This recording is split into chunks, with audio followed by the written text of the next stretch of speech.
Hyderabad real estate రంగాన్ని ప్రభావితం చేసే కీలక వార్తల వారపు విశ్లేషణకు స్వాగతం. జూలై 14 నుండి 2025 వరకు వచ్చిన ముఖ్య వార్తలు, వాటి ప్రభావం గురించి మాట్లాడుకుందాం. ఈ విశ్లేషణ మీకు అందిస్తున్నవారు కోల్డ్వెల్ బ్యాంకర్ సూత్ర ప్రాపర్టీ హైదరాబాద్. ఏజెంట్లు, కొనుగోలుదారులు, ఇన్వెస్టర్లు అందరికీ ఇది ఉపయోగపడుతుందనుకుంటున్నాం. నమస్కారం. అవును, ఈ వారం కూడా చాలా పరిణామాలు జరిగాయి.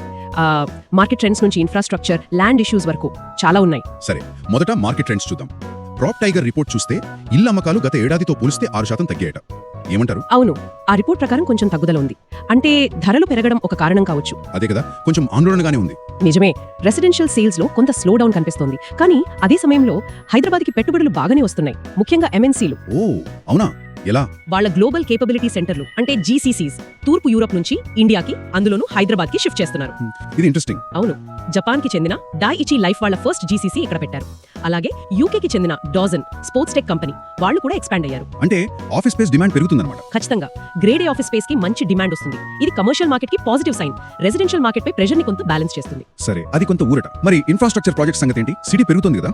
అక్కడ కూడా యాక్టివిటీ ఉంది, ముఖ్యంగా ఔటర్ రింగ్ రైల్ ప్రాజెక్ట్. దాని ఫైనల్ లొకేషన్ సర్వే పూర్తయింది. గ్రేట్, ఇది చాలా ఏరియాలకు హెల్ప్ అవుతుంది కదా. అవును, దాదాపు 8-10 జిల్లాలని కలుపుతుంది. 6 మెయిన్ రైల్వే లైన్స్ తో కనెక్ట్ అవుతుంది. దీనికి అనుమతుల కోసం సీఎం గారు కేంద్ర మంత్రిని కూడా కలిశారు. Okay.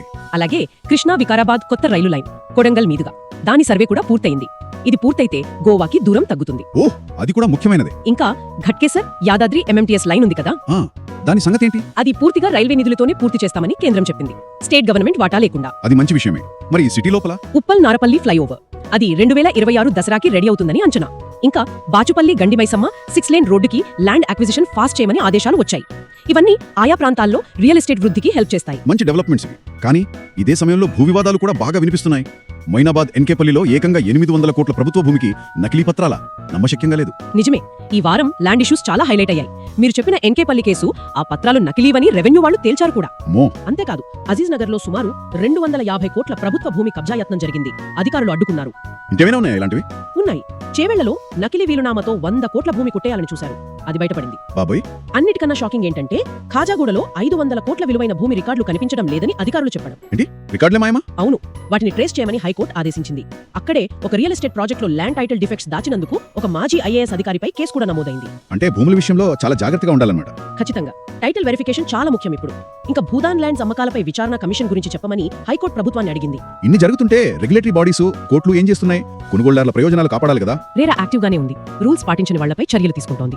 Bhuvan Teja infra, country side realtors కి ఫైన్లు వేశారు. ఓ, కంట్రీ సైడ్ రియాల్టర్స్ అంటే మోకిలా లేఅవుట్ కదా. అవును, మోకిలా లేఅవుట్ వైలేషన్స్ కి వాళ్ళకి దాదాపు 38 లక్షల ఫైన్ పడింది. వాళ్ళని డిఫాల్టర్ గా కూడా ప్రకటించారు. అలాగే షాన్స్టోన్ ఇన్ఫ్రాకి కూడా పెనాల్టీ పడింది. ఇంకా అశ్రిత గ్రూప్ ని ఫ్లాట్స్ బయర్స్ పేరు మీద రిజిస్టర్ చేయమని ఆదేశించింది.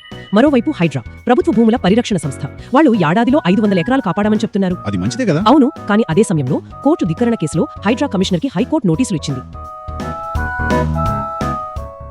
కోర్టు తీర్పుల విషయానికి వస్తే సంధ్యా కన్స్ట్రక్షన్స్ కేసు ఒకటి వినిపించింది.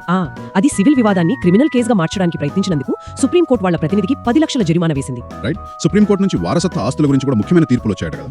అవును, 2 చాలా ముఖ్యమైనవి. ఒకటి, వీలునామాలో పేరు లేకపోయినా భర్త ఆస్తిపై భార్యకు హక్కు ఉంటుందని చెప్పింది. ఓ, ఇది చాలా మందికి వర్తిస్తుంది. రెండోది, పూర్వీకుల ఆస్తిలో గిరిజన మహిళలకు కూడా హిందూ వారసత్వ చట్టం ప్రకారం సమాన వాటా ఉంటుందని స్పష్టం చేసింది. ఇవి లాంగ్ టర్మ్ లో ఇంపాక్ట్ చూపిస్తాయి. ఖచ్చితంగా. ఇవి కాకుండా ఇంకేమైనా చిన్న అప్డేట్స్ ఉన్నాయా? ఉన్నాయి. బండ్లగూడ పోచారంలో రాజీవ్ స్వగృహ ఫ్లాట్లకు అప్లికేషన్స్ తీసుకుంటున్నారు. అందుబాటు ధరలో ఇల్లు చూసే వాళ్ళకి ఇదొక ఆప్షన్. మరోవైపు హెచ్ఎండిఏ దగ్గర ఉన్న ఫ్లాట్లను వేలం వేయకపోవడంపై విమర్శలు వస్తున్నాయి. చాలా ఫ్లాట్లు అమ్మకానికున్నా యాక్షన్ లేదని అంటున్నారు. అవునా, అది చూడాలి మరి. ఇంకా ఓఆర్ఆర్ బయటికి కాలుష్య పరిశ్రమల తరలింపు వేగవంతం చేయాలని ప్రభుత్వం ఆదేశించింది.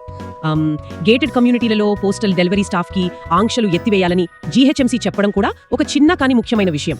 మొత్తంగా చూస్తే ఒకవైపు ఇన్ఫ్రాస్ట్రక్చర్ డెవలప్మెంట్ కొత్త పెట్టుబడులతో ఆశాజనకంగా ఉంది.